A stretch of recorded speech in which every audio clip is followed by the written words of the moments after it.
औज़ुबिल्लाहिमिनश्शैतानिर्रजीम बिस्मिल्लाहिर्रहमानिर्रहीम। दोस्तों, गुर्दे की पत्थरी मसाने की पत्थरी ये वास्ते बड़ा बंदा परेशान हुंदा। तकलीफ तो तकलीफ, जदों डॉक्टर को जाओ रुपया 20-25 रुपया भी लग गया, बंदा भी नकारा हो गया। गुर्दे च पत्थरी होवे, मसाने च पत्थरी होवे, किसी पासे भज्जन की लोड़ कोई नहीं, घर बैठे दा तुसीं इलाज कर सकते हो। थोड़ा जा मेहनत ही है ना, तो वो कर लो। मेहनत करोगे उहदा तुहानूं सिला मिलेगा। एक तो थोड़े पैसे बच गए, दूसरा जिहड़ा ना वो तकलीफ जिहड़ी है हो रही वो बचत ते पैसे तो भी बच गए। नाले दूसरा तीसरा नंबर होर भी है कि अपना आप नूं नकारा करन तो भी बच गए।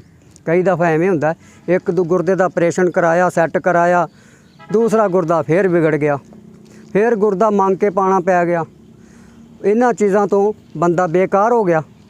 कोशिश करो कि ये जिहड़ा नुस्खा तुहानूं मैं दस रहा, इंशाअल्लाह अल्लाह रखे ज़िंदगी ते खैर करे, तुहाडी भी ते साडी भी, तमाम मुसलमानां ते अल्लाह पाक भला करे। ये नुस्खा बनाओ, यारां दोस्तां नूं दसो, अगे शेयर करो। किसी का भला तुसीं करोगे, रब तुहाडा भला करेगा। थोड़ा बाईकार 20 ग्राम ते नमक खुरदनी, 20 ग्राम दाना मुर्ग, 20 ग्राम ते मगज जमाल कोटा, जमाल कोटे नूं जानदे हो ना, 6 ग्राम।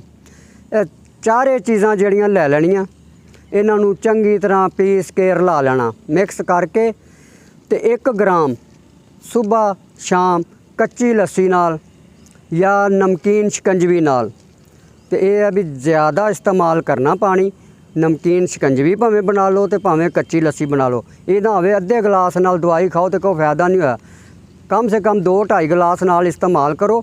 इंशाअल्लाह पत्थरी रेजा रेजा होके, कचरा कचरा होके किसी बर्तन च पेशाब करके वेख लेना, पत्थरी उहदे विच जमा होनी शुरू हो जाएगी, थल्ले बह जाएगी। पेशाब दा पानी उत्ते ते पत्थरी थल्ले। इंशाअल्लाह ये तुहानूं 3 दिनां दे विच इहदा रिजल्ट मिलेगा। लेकिन 5-6 दिन इस्तेमाल कर लेना, क्योंकि कोई रेजा अंदर रह भी जाए तो वह भी निकल जाए, परेशानी बिल्कुल ख़त्म हो जाए। खानदानी शफाखाने की तरफों तुहानूं अस्सलाम वालेकुम।